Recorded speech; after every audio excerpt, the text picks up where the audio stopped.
Friends, నమస్తే. Welcome to ఇల్లు ఇల్లాలు. నేను మీ బిందుని. డొమినోస్ పిజ్జా స్టైల్లో మనకి ఇంట్లోనే ఓవెన్ లేకుండా చాలా ఈజీగా ఎలా ప్రిపేర్ చేసుకోవాలో చూసేద్దాం. పిజ్జాకి కావాల్సిన ఇంగ్రీడియంట్స్ మనకి మార్కెట్లో ఈజీగా దొరుకుతున్నాయండి. సో ఇవైతే మనం తెచ్చుకుని చాలా ఈజీగా ప్రిపేర్ చేసుకోవచ్చు. ముందుగా ప్లేట్ తీసుకుని ఆ ప్లేట్లో బటర్ కానీ నెయ్యి కానీ అప్లై చేసుకోవాలి. ఇలా అప్లై చేసుకుంటే పిజ్జా బేస్ అడుగున మాడకుండా ఉంటుంది.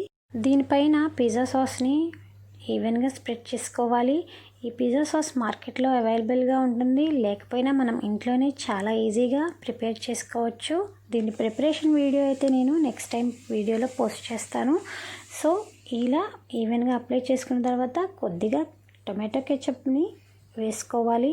ఆల్రెడీ పిజ్జా సాస్లో కెచప్ వాడతాం కాబట్టి దీనికైతే కొద్దిగా వేసుకుంటే సరిపోతుంది. ఇప్పుడు మోజరెల్లా చీజ్ వేసుకోవాలి. మోజరెల్లా లేకపోయినా మనం మామూలుగా మనకి అమూల్ చీజ్ ఉంటుంది కదా, ఆ అమూల్ చీజ్ అయినా వేసుకోవచ్చు.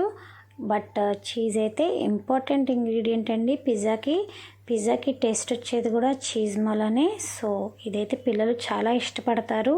ఈ చీజ్ అయితే కొంచెం ఎక్కువగా అయినా వేసుకోవచ్చు. దీని మీద టాపింగ్స్కి గ్రీన్ క్యాప్సికమ్ వేసుకోవాలి. ఇవైతే మనకి అందుబాటులోనే ఉంటాయి కదా. ఈ గ్రీన్ క్యాప్సికమ్, ఆనియన్స్, టొమాటోస్ ఇలా టాపింగ్స్కి మనం చక్కగా ప్రిపేర్ చేసుకోవచ్చు. సో మనకి రెడ్ అండ్ ఎల్లో ఉండనవసరం లేదు. పిజ్జా టేస్ట్లో కూడా ఏమాత్రం మారదండి, చాలా పర్ఫెక్ట్గా వస్తుంది ఈ పిజ్జా. సో పైన ఇలా అన్నీ పెట్టుకున్నాక కొద్దిగా పన్నీర్ని ఇలా గ్రేట్ చేసి వేసుకోవచ్చు.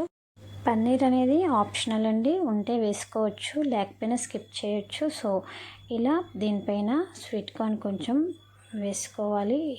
ఇలా స్వీట్ కార్న్ వేసుకున్న తర్వాత ఇంట్లోనే ప్రిపేర్ చేసుకున్న రెడ్ చిల్లీ ఫ్లేక్స్, ఇవి అయితే బయట కూడా దొరుకుతాయి, ఎందుకంటే ఇంట్లోనే చక్కగా చేసేసుకోవచ్చు ఈజీగా. సో ఇలా ఫ్లేక్స్ వేసుకుని తర్వాత పిజ్జా సీజనింగ్ అని మార్కెట్లో దొరుకుతుంది. ఇలా సీజనింగ్ చేసుకున్న తర్వాత మనం కడాయిని ముందుగా ప్రీహీట్ చేసుకోవాలి 10 నిమిషాల ముందు. ఇలా ప్రీహీట్ చేసుకున్న ప్యాన్లో ఈ విధంగా ప్లేట్ని అయితే ప్లేస్ చేసుకోవాలి.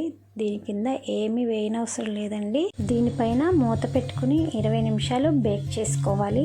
20 నిమిషాల తర్వాత చూస్తే చక్కగా బేక్ అయిపోతుంది.